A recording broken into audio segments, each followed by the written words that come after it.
I earned my degree online at Arizona State University. I chose to get my degree at ASU because I knew that I'd get a quality education, they were recognized for excellence, and that I would be prepared for the workforce upon graduating. To be associated with ASU, both as a student and alum, it makes me extremely proud, and having experienced the program, I know now that I'm set up for success. Learn more at asuonline.asu.edu. Pet Life Radio. This is Pet Life Radio. Let's talk pets.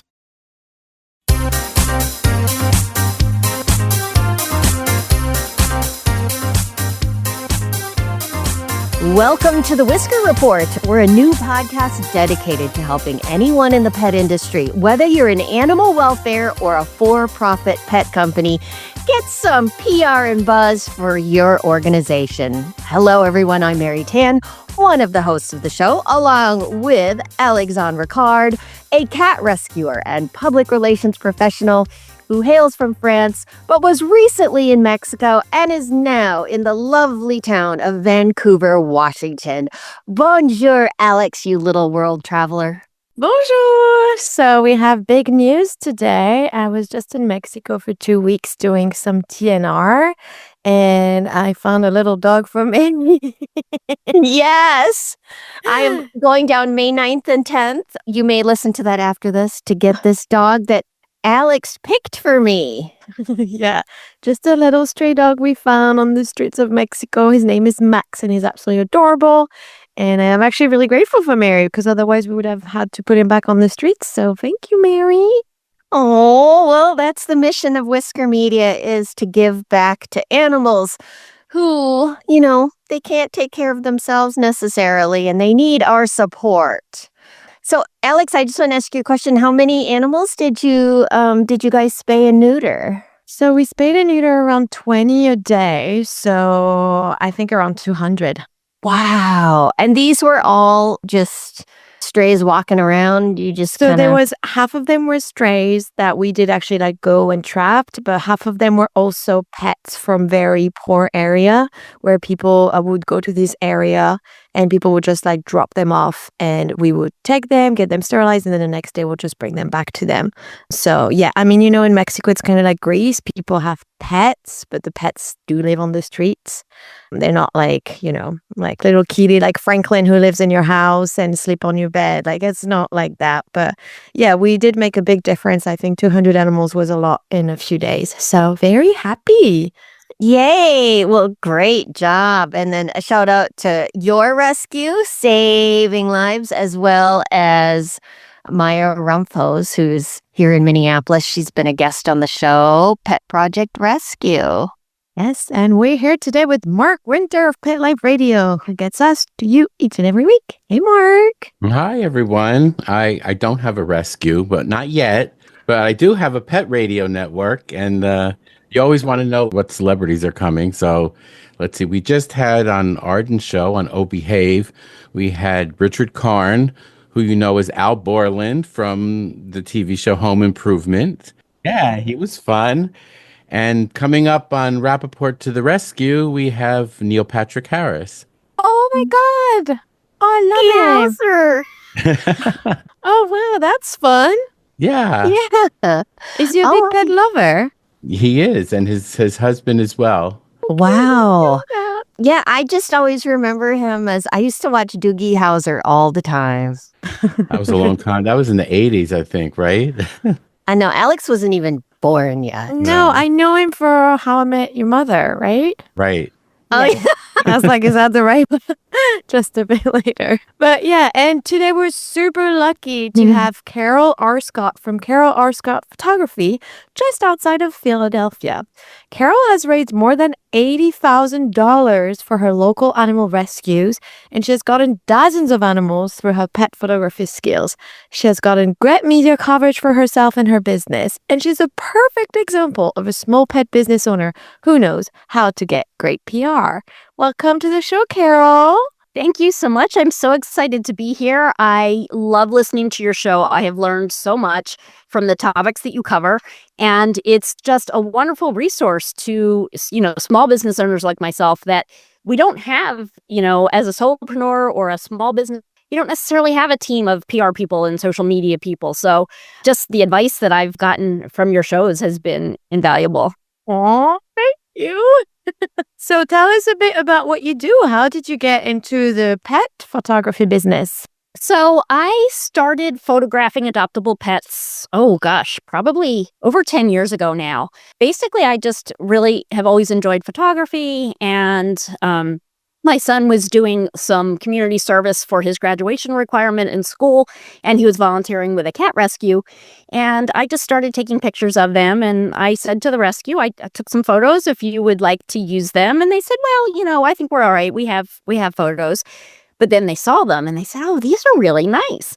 So they started using them, and then the animals started getting adopted faster, and other rescues started seeing my photos, and they reached out, and I started working with more and more rescues, and it kind of blossomed from there. And then eventually I turned it into a business, and rescue is now the cornerstone of my business.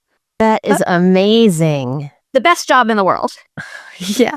What goes into taking pictures of an animal? Because it's very different than taking pictures of a human, right? It is very different. And it's funny because I have friends that photograph children, and they say to me, how do you photograph dogs? That seems so hard. And I say, how do you photograph children? Because children run around and, so do dogs. But I've just always had a connection with animals. Growing up as an only child, my dog was my best friend, and we spent all our time together. And I just always had a bond with any kind of animal. If you see me at a party, I'm the one in the corner talking to the dog. And, I don't find it hard. It has always been my stress relief. When I was starting with the rescue photography, it kind of took me away from the rest of my life and my job at the time. And it was just fun. You just make that connection with the dog. And I like to try to bring out their personality and also how I think they see themselves. We don't often think about how dogs view themselves, but some little dogs, you can tell they think they're a big dog, and and some big dogs think they're a lap dog, like my dog who's trying to get into my lap right now. I have a question for you. I have been talking to a lot of pet photographers who tell me that the space is becoming more competitive because the human photographers have found out how profitable it can be. Would you find that in your area as well? I'm starting to see a lot more photographers. Now, there are for sure a lot of family photographers that will photograph your pet if you bring them along. There's not as many that are dedicated to just pets.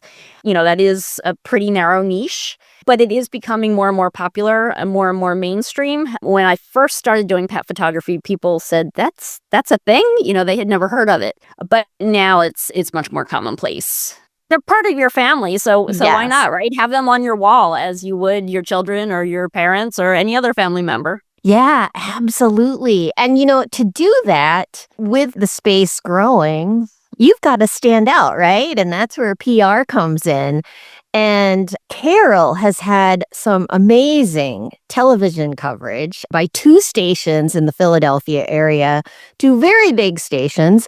And let me just tell you, if you were to buy spots on TV stations, which sometimes I do, those hits, like I'm sure in the Philadelphia market, it's like, I know like in Florida, they were asking like $7,000 to $9,000 for a 2-minute hit. Tell us about how you get TV coverage to cover you and your business. Well, the first one I cannot take credit for. One of my clients nominated me for Channel 6's Hometown Hero, 6 ABC. Basically, they profile people in the community that are making a difference through, various causes. She nominated me, and they came out and did a story about the work I was doing with my rescue coffee table books. And then last year, I opened a studio. I had just been an outdoor photographer, and I took the plunge and opened a studio space in media. And the news came out and did a nice story about us. And we had a few dogs, a cat, and a bird in the studio that day. So they were very interested in seeing how you photograph a bird. Yeah. So, Well, you know what? We need to take a quick break. And when we come back, Carol is going to talk about how she got that coverage for her opening of her studio. So stay tuned. Don't touch that computer or whatever listening device you're listening to us on.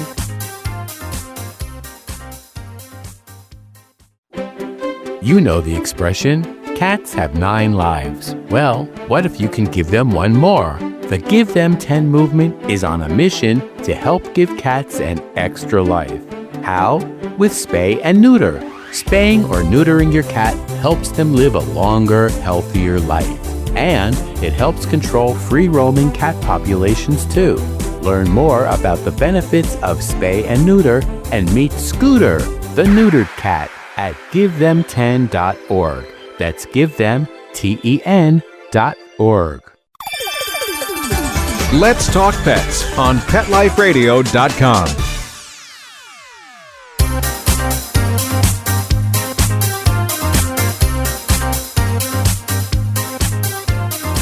And we're back with Carol Arscott, a wonderful pet photographer who is just outside of Philadelphia. And she was just telling us about the opening of our studio and how she got coverage for that. Yeah, so I just sent out a press release to some local news stations and whatnot and told them about the studio that was opening and how it was going to play a role in my rescue work.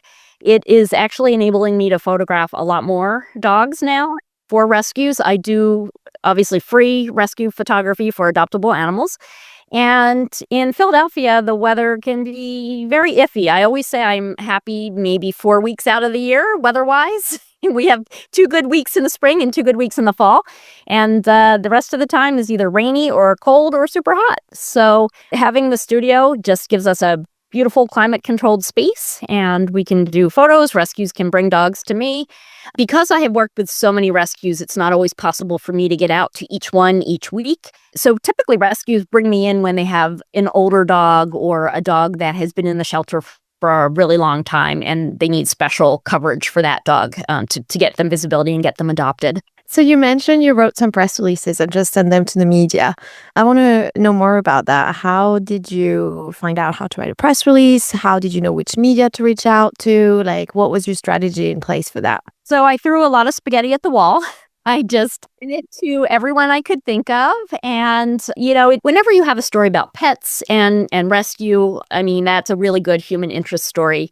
I've been very fortunate to work with very generous people in terms of the people that have supported the rescue to help me raise so much for the different organizations. And in fact, there's been a little correction since the information that I provided you. I just crossed the $100,000 mark for my rescue fundraising. Congratulations. So it's very exciting. So, it's really a great feel-good story because there's so much negativity everywhere you turn, so many sad and tragic stories. Even in rescue, obviously, there's a lot of tragic stories, but I like to focus on animals living their best lives. When I do my coffee table books, we don't tell the sad stories because people can see that on the rescue websites and learn about, where the animals came from. But I want to showcase how they have just blossomed into these amazing family pets. And they are just, I have one client whose dog has a collection of Tiffany necklaces. This dog is the queen of the household. That would be Mary's dog. Mary could do that, definitely. Just so many amazing stories. She went from being abused and was used as a breeder dog. She came in with very severe injuries and she just hit the jackpot. She's truly living her best life. Wow. That comes up to another kind of PR thing, is that a lot of shelter and rescue folks have told me, the animals tend to move faster if the photo and the write-up of the adoptable animal is more positive. So like if you have a 3-legged dog, don't talk about the fact that the dog is 3-legged, but all the other attributes. It's wonderful personality and that sort of thing. That kind of sounds like what you are doing. And you're automatically doing one of the best practices in animal welfare. Yeah. Well, what I'm finding is that, it's so true. There was a tendency for so long for rescues to post sometimes gory details of where it came from and what their situation is. And yes, it does pull at your heartstrings, but I'm finding that a lot of people just couldn't take seeing that in their social media feed day in and day out. And sometimes they would unfollow the rescues or just disengage because it was just so heartbreaking for them, personally to see that. So rather than say, this dog was in a terrible accident or whatever and only has one leg, that is going to make people wonder, can I handle this dog? Is this dog going to have issues later in life? What are the health repercussions? So what I do instead, and in fact, since you mentioned it, three-legged dog, I had one in one of my books. She paddle boards. Oh my gosh, look at that. I don't know if you can see the photo. Yeah, we can. That's so cute. Yes. She was in my first coffee table book. And when I was talking to her owner, she said, I'm training her to paddleboard. And I said, well, we definitely have to go to the lake and do her photos there. And she just jumped on that paddleboard and had the best time. So, I mean, this dog does more than my four-legged dogs do. She's That is amazing. paddleboard. Can you tell us, what was it like to work with the Philadelphia media? Oh, fantastic. We have so many news anchors and correspondents that are just really big animal advocates. They work very closely with rescues. A lot of them host the galas that the rescues put on. So having that voice in the rescue community is tremendous. In fact, there was a dog that was time-stamped last week, and a reporter was covering that story and really just posting that dog all over social media. And the dog had until 10 a.m. to be adopted. His time had been extended 3 times, and that was going to be it. That was no more extensions. A family saw the story and drove 3 hours to get that dog. So it's amazing. So not just coverage in our local area, but putting that on social media and blasting it out to people that, that may not see the TV broadcast, but see what these news anchors do and reporters do on social media is just a tremendous way to save the animals.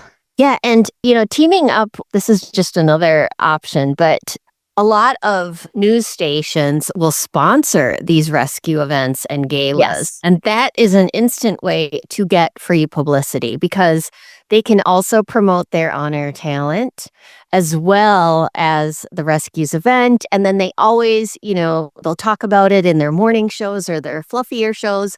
Or the anchor will talk about it if they're like an evening news anchor. They'll say like, I had the privilege of, emceeing Fido's rescue today. It was so much fun. And they always cover it, right? Because their talent is involved. So that is a wonderful way to try to guarantee yourself news coverage. And here in Minnesota, we're doing a huge Walk for Animals right now. And a television station and I believe a radio station are sponsoring it. So the radio station's talking about the TV stations. You can also include your local paper.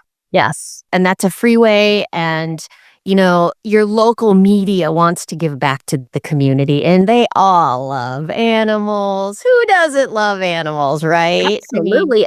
A lot of the stations in Philadelphia actually have dedicated segments every week. One is called Rescue Me, where they will go out to a local rescue and feature some of the adoptable dogs. So it's not just a once in a while thing. It's a weekly commitment to them to help these animals find homes. Yeah, absolutely. And one thing, so Alex and I have run into this because we pitch nationally, right? So we pitch all the different communities. We've pitched Philly, LA, Chicago. I'm trying to think. We even had one that was Portland, Maine and Portland, Oregon. That was kind of cool because it was for the same campaign. But I can tell you that in order to pitch a local community, you've got to have a local tie-in. So one of the things that Alex and I do is we also work with pet brands, right? And that's a completely different ballgame than what you guys do. It's actually, I think, harder because the compelling story, you need a story. It's all about storytelling.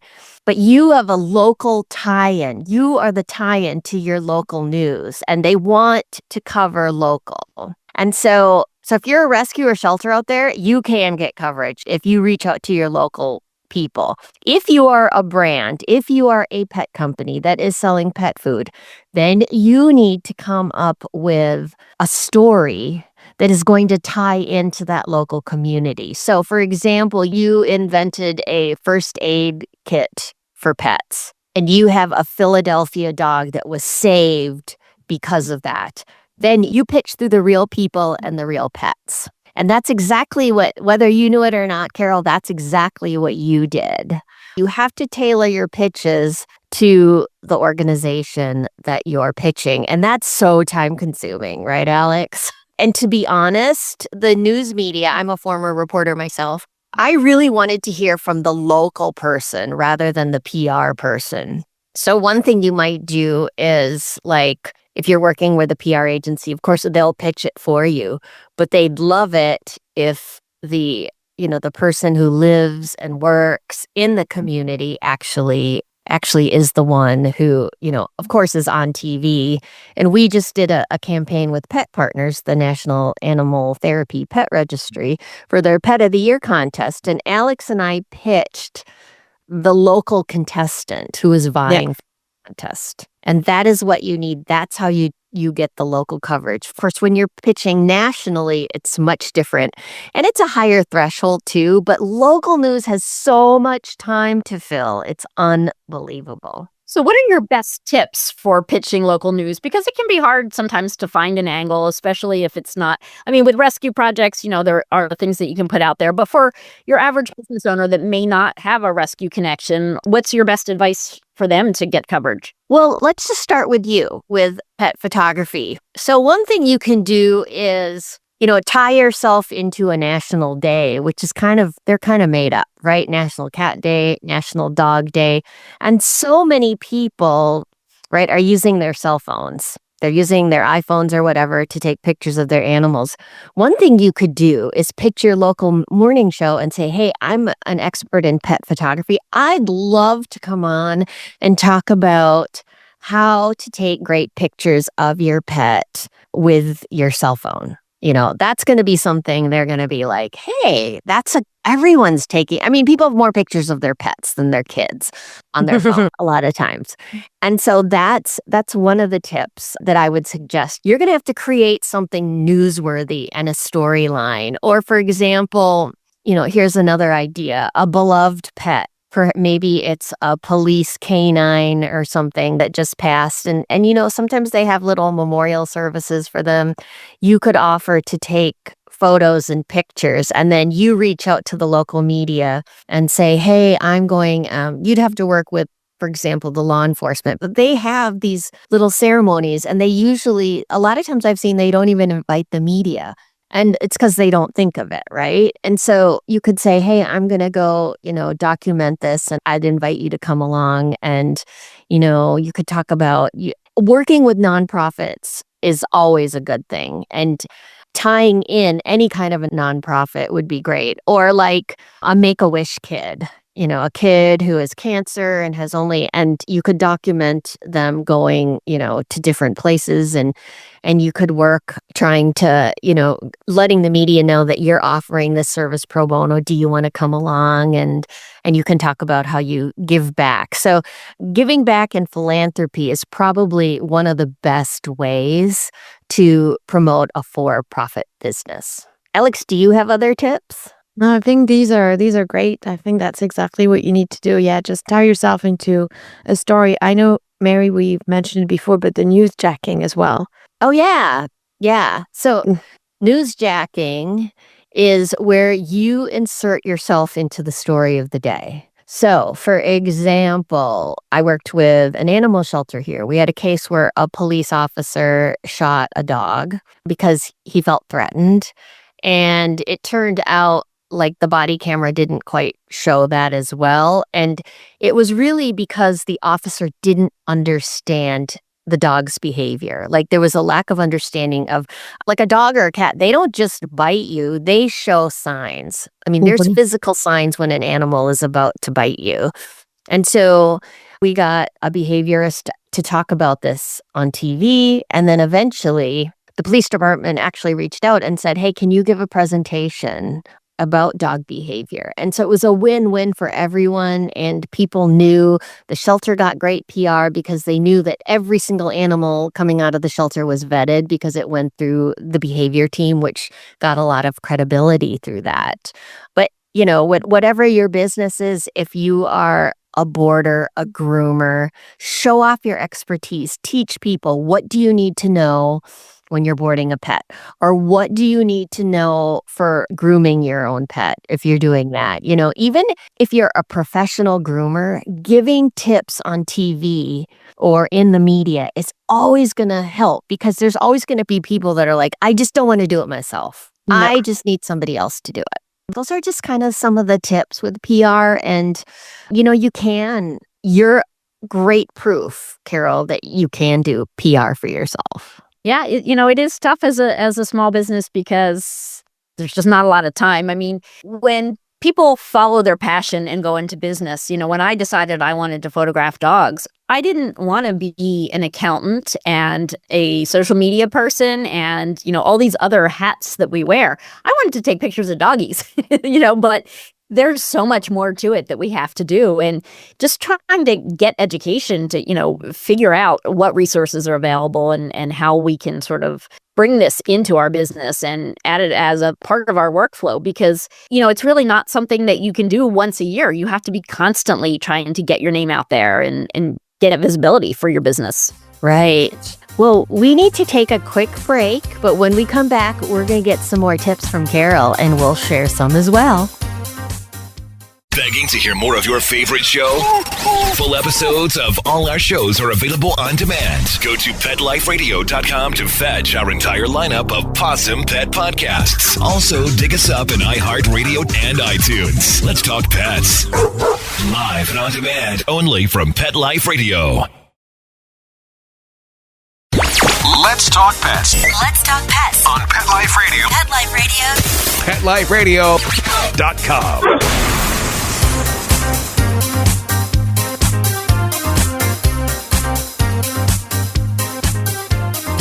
And we're back with Carol. Carol who's raised around $100,000 for animal rescues in Philadelphia. And I would just love to learn more about that because I know there's a lot of nonprofit listening to us. And I run my own organization and we're always looking for, ways to fundraise. So Carol, tell us more. How did you get $100,000? Absolutely. So there are a lot of different ways that I fundraise. Around the holidays, I do Santa photos, Easter Bunny photos, things like that. And a portion of that goes to rescues. I do calendar contests that, raise a lot of money in a very short period of time for rescues. Last summer, we raised $16,000 through one calendar contest. Wow. Which is just really exciting, and you don't make the money really from selling the calendars. You make the money from the voting process. People submit photos of their pets and their friends and family vote on them. And that's where the bulk of the money comes from. Oh, okay. For the rescue. But my very favorite way to raise money is through the coffee table books. So with the coffee table books, basically there's a set number of pets that can be in the book. I usually have about 60 dogs and cats in the book. Typically, it is with a specific rescue, and usually it's animals that they have rescued. Obviously, they want to promote the animals that have come through their organization. And so each participant pays a fee to the rescue to be in the book. The rescue gets 100% of that money. We then set up a time to have a session that can either be an outdoor session or it can be in my studio. And I've traveled to some really fun places for some of the sessions. We've done photos all around Philadelphia, in Gettysburg, in Washington, D.C., in New York, just all over, down at the Jersey Shore. So it's a really fun experience. A lot of people have never had professional photos of their pets. Some people will say, I have a million pictures on my phone. I don't need any more photos. But then when they see the difference with a professional photo, it's really exciting. And they get this custom artwork that they can have forever. So then we assemble the book. It takes about a year for me to do a book project, and the proceeds from the sale of the book, 100% of that goes to the rescue as well. Now, for my last book that's actually due to come out in June, I did something a little bit differently. We did a cover contest to see who would be on the cover of the book. The voting from that, just the voting, raised $20,000. So it was very competitive. People really wanted that cover. And in fact, this weekend, I'm doing the cover session for that. So we get a special shot for the front and the back of the book. So the first place gets the front of the book, second place gets the back of the book. And then I also make special bookmarks that get handed out with each book. So the next 5 runners up get to be on the bookmarks, so they get some recognition as well. People just get super excited. It's really an honor to represent that rescue on the front of the book. And yeah, that project is approaching $30,000 now. So it's just a tremendous amount. That's amazing. And it's so much fun. I have a blast. The people are amazing. The animals are amazing. And we end up with a beautiful book that people can have on their coffee tables, give to their family or friends. A lot of people buy multiple copies. They'll buy one for their pet sitter, sometimes for their vet, sometimes for their groomer. And it's just fun to read the stories because each animal has their photos plus a little blurb about them, telling their story and what kind of life they're living now. So it's really an uplifting book. Oh, that's wonderful. So how do you plan on promoting it and getting these books sold? So there is a link right now on the Rescue's website, so you can order directly from the Rescue. But my next project has just started, and this is a little bit different. A local restaurant group approached me and said, we would like to partner with you. It's called White Dog Cafe. It's a big deal in the Philadelphia area. They're very well known, beautifully decorated restaurants, all in a dog theme. And they said, we would like to partner with you to do a book, which was just an amazing honor.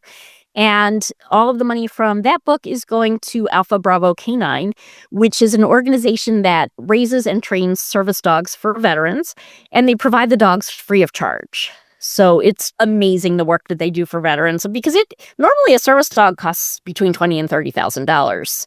At least that's how much it costs to raise one. So to be able to support their mission through a fun book supported by this amazing restaurant that just has such a huge fan base in the area, it's really just win-win all around. That's so awesome. Well, how can people get a hold of you and how can they get a hold of your book? How can they pre-order it? Sure. My website is my name, carolarscott.com. And there will be a link on my website to link out to the Rescue, and you can order the book directly from them. And Carol, I have a last question. Do you have any tips for any other people who would maybe like to start their own business, take that leap of faith, and maybe they also want to add like a philanthropic approach? Do you have any tips for them? My biggest tip is don't wait. I was so afraid to take the leap. I used to be an IT project manager. Just a bit different. I was working, my regular 40-hour-a-week job and doing pet photography on the side, but I basically was doing a full-time pet photography too. I was just working around the clock and, on weekends. And when I finally took that leap of faith, it was just the best decision I ever made. So you really have to just trust yourself that you will figure it out and just get out in your community and network and spread the word. And there are so many people that love to support local businesses, pet businesses. I mean, the pet community just grows by leaps and bounds every year, and people are spending more and more money on their pets. And just so many rescues, they're all happy to receive any kind of help they can from businesses. So if you have anything that you can offer, I know that I work with some other local pet businesses that make treats, and they donate, some treats to the pets. Others make collars. They might donate those to the rescue. So there's really a way to work together with these organizations so that it's mutually beneficial, and it's all about helping the animals. All right. Well, that is a wrap for this show. Thank you so much, Carol. We are so excited to be doing this for all of you out there who are making life better for animals like Carol is. So, do you have a question or any kind of a comment you want us to look at? Well, reach out to us on Instagram or Facebook under Whisker Media, and we'll try to answer it in a future podcast episode. So, as we always say, bark loud and purr smart. Alrighty, see you everyone. Let's Talk Pets every week on demand, only on PetLifeRadio.com.